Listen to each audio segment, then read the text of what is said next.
नमस्कार, डीएस भक्ति में आपका स्वागत है।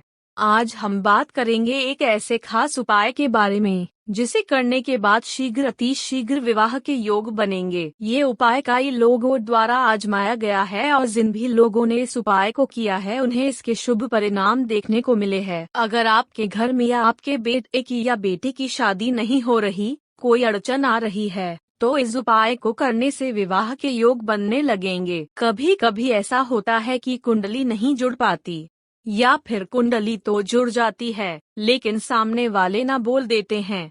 ऐसे में बच्चों के माता पिता को बहुत कष्ट होता है और वय बढ़ने के कारण बच्चों को भी बुरा लगने लगता है। वे खुद को दोषी समझते हैं। वैसे तो शादी में देरी के कुछ कारण यह भी है कि जैसे कुंडली दोष होना, वास्तु दोष होना, पितृदोष होना, नजर दोष होना, मांगल दोष होना, काल सर्प दोष होना या फिर गृह दोष होना। कुंडली देखकर हम बता सकते हैं कि आपके बच्चे की कुंडली में कौन सा दोष है जिसके कारण विवाह में बाधा उत्पन्न हो रही है।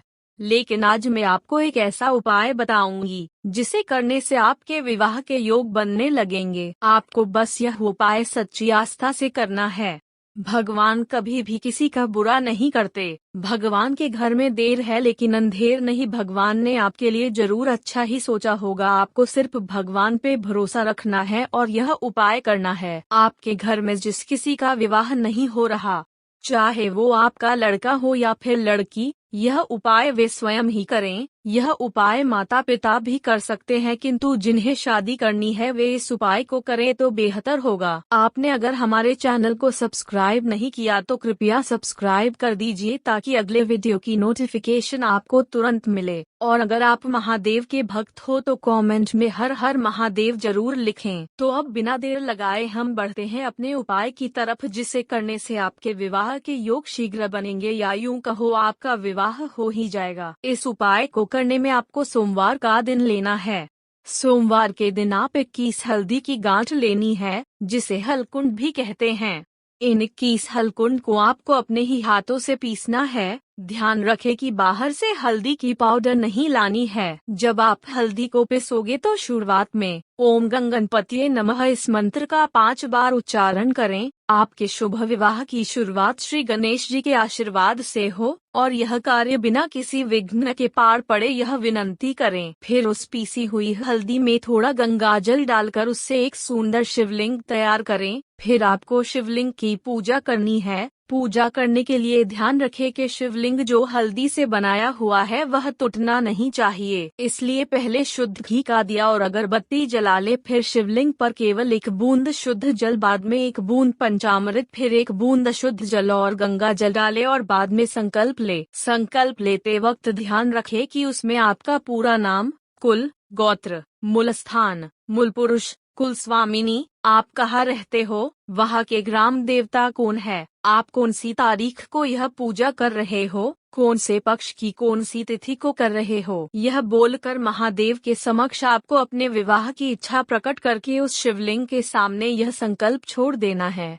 बाद में 1 कटोरी में पीले चावल लीजिए। फिर उन्हीं पीले चावल पर एक एक करके ओम नमः शिवाय का मंत्र बोलकर एक एक चावल शिवलिंग पर अर्पित करें। आप जितने चाहे उतने चावल ले सकते हैं किंतु कम से कम 108 चावल हो यह ध्यान रखें। फिर अपने हाथ में एक बेलपत्र ले। उस बेलपत्र पर थोड़ी हल्दी, शहद, चंदन और थोड़े चावल रखकर अपने मन में ही महादेव से कामना करें कि हे महादेव, हे भोलेनाथ, मैं आपके पुत्र समान हूँ, कृपया मेरी एक विनती स्वीकार करें। हे महादेव, मेरे विवाह में जो भी मुश्किलें आ रही हो उन्हें नष्ट करके मुझे योग्य जीवन साथी देने की कृपा करें। मेरा विवाह शीघ्र हो इसलिए मैं आपसे ये विनती करती हूँ। फिर पुनः अपने हाथ में बेलपत्र, चावल, शहद, चंदन और हल्दी ले और कहे कि हे गणेश, हे कार्तिकेय, हे माँ पार्वती, हे माँ अशोक सुंदरी, आप सबको मेरा कोटि कोटि प्रणाम। अगर मुझसे कोई भी गलती हुई हो, जाने अनजाने में किसी का भी अपमान किया हो तो मुझे क्षमा करें और मेरी विवाह के जो रास्ते बंद हुए हैं या कोई मुश्किलें हैं उनसे मुझे मुक्त कर शीघ्र मेरा विवाह हो ऐसी कृपा करें।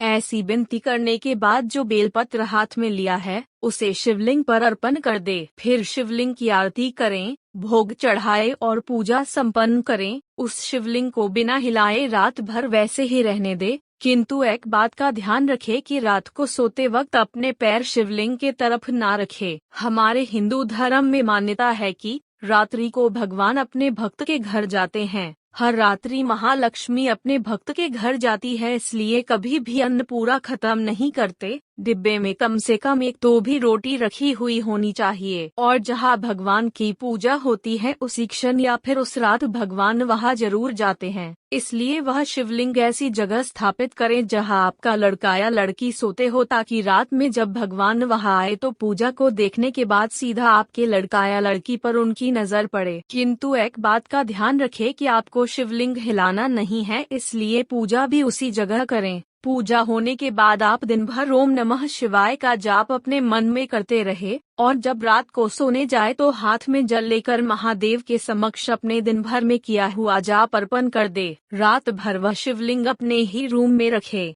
सुबह उठने के बाद यानी मंगलवार को नहा धोकर तैयार होकर शिवलिंग की आरती करें और वह शिवलिंग बहते पानी में विसर्जित कर दे।